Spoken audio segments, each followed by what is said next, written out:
45 years ago today, I had a wake-up call. I was heading for disaster, drinking myself to death. I'm not preachy, but I got a message, a little thought that said, do you want to live or die? And I said, I want to live. And suddenly the relief came, and my life has been amazing. And I have my off days and sometimes little bits of doubt and all that, but all in all, I say hang in there. Today is the tomorrow you were so worried about yesterday. You young people, don't give up. Just keep in there. Just keep fighting. Be bold, and mighty forces will come to your aid. And that sustained me through my life. You know, when I look back at my life, and I just think of the financial implications of drinking, it's ridiculous. It's totally ridiculous. Because when I was on the SEAL teams, we spent a lot of money on alcohol. A lot of money on alcohol. And if I would have saved that money, invested that money, bought something, house, like it would have been just a totally different scenario. It was no factor to spend $400 or $500 a night in the 90s. Because back in the day, you could only get $300 out of an ATM. Yeah, that's true. And so I remember I'd have to kind of preload the day before to make sure I had like $600 for whatever we were going to do. And look, that might include a taxi, it might include some burgers, but most of it, $300-400 of it, booze, just like an idiot. And then time. How much time did I spend drinking and did we spend drinking when we could have been getting better at guitar? Could have been learning how to do a skill that would be more valuable. What sucks is, you know, you're in the SEAL teams, there's only these certain skills that you care about. You care about diving, you're like, just these things that you care about, and you can do okay with them, and you're pretty good at them. And actually in your platoon, you're like, dude, we're all the best. And I'm pretty good even with the best, so I'm good. Yeah, that's exactly the same. Obviously not with shooting and typing, but with the stuff that I cared about, it was drinking basically was like second to all that stuff, so I could fit it in. You know, if you can get 5 workouts a day or a week, get to work on time, do a good job at work, not get arrested and stuff like that. Drinking is one of the few activities that if you don't partake, people assume or accuse you of having a problem. And it's just wild. I think drinkers don't like people who don't drink because it takes the fun out of it for them.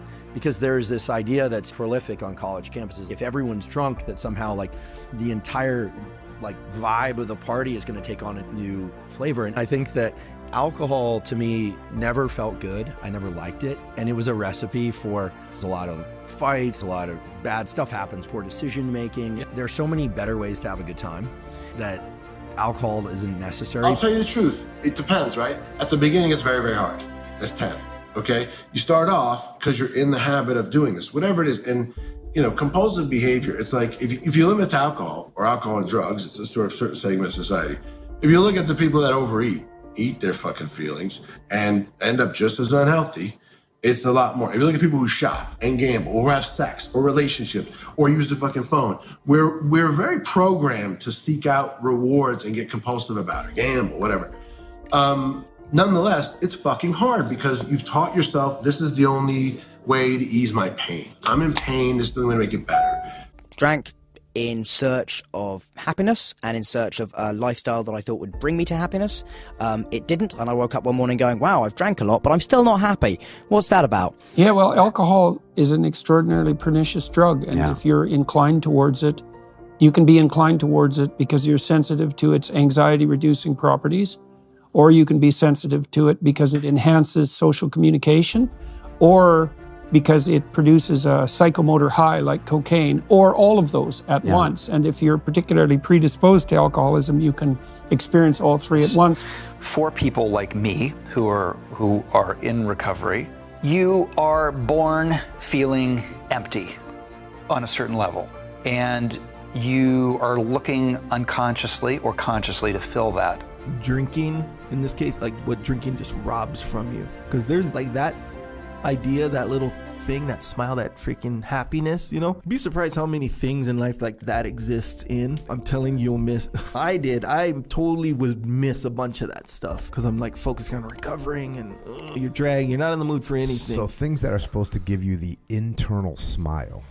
As family trees go, every leaf on my mom's family tree is, I think I can pretty safely say, everyone, except for my generation, like my cousins, I don't even think dead or dying even counts anymore. I think they're all dead. I think they all died from alcoholism. Alcohol is often used as a sleep aid for people who are struggling with sleep when things like over-the-counter remedies or herbal remedies have just not worked out for them. And alcohol, unfortunately, is anything but a sleep aid. But alcohol is quite different in that regard because it's a sedative. What it's really doing is trying to essentially knock out your cortex. It's sedating your cortex. And sedation is not sleep. But when we have a couple of drinks in the evening, when we have a couple of nightcaps, we mistake sedation for sleep. In truth, what's happening is that you're losing consciousness quicker, but you're not necessarily falling naturalistically asleep any quicker. The second thing with alcohol is that it fragments your sleep. Alcohol will actually have you waking up many more times throughout the night, so your sleep is far less continuous.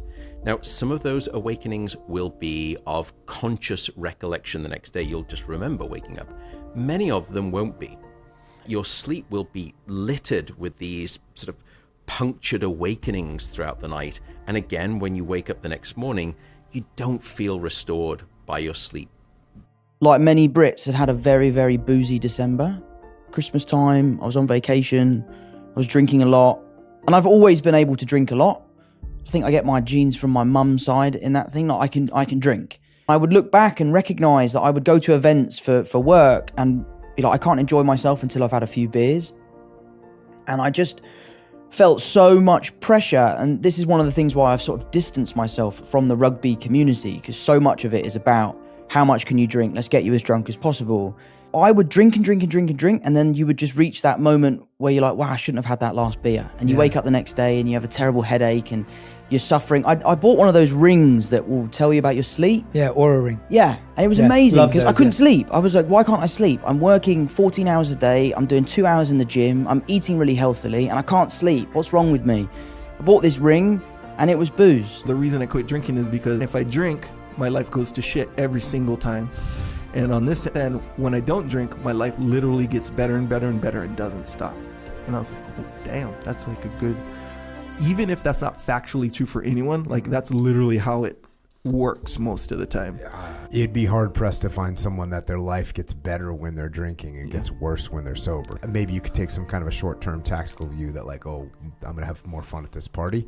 But if you want to talk about at your life, broadly speaking, there's no one that's on the list of like, my life is better when I'm drinking alcohol. Or ever since I picked up drinking more, my life has improved, by so much. Like to truly be powerless over something is fucking demoralizing. It's so rough.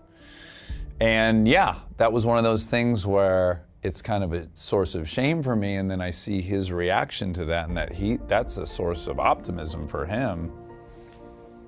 It like infected me, where I was like, oh, yeah, good on you. You did. You kept at it. You didn't die from this. And a lot of us do, Because I think there's a couple of common fallacies about sobriety. One of them being that people hit a bottom, and then that's that.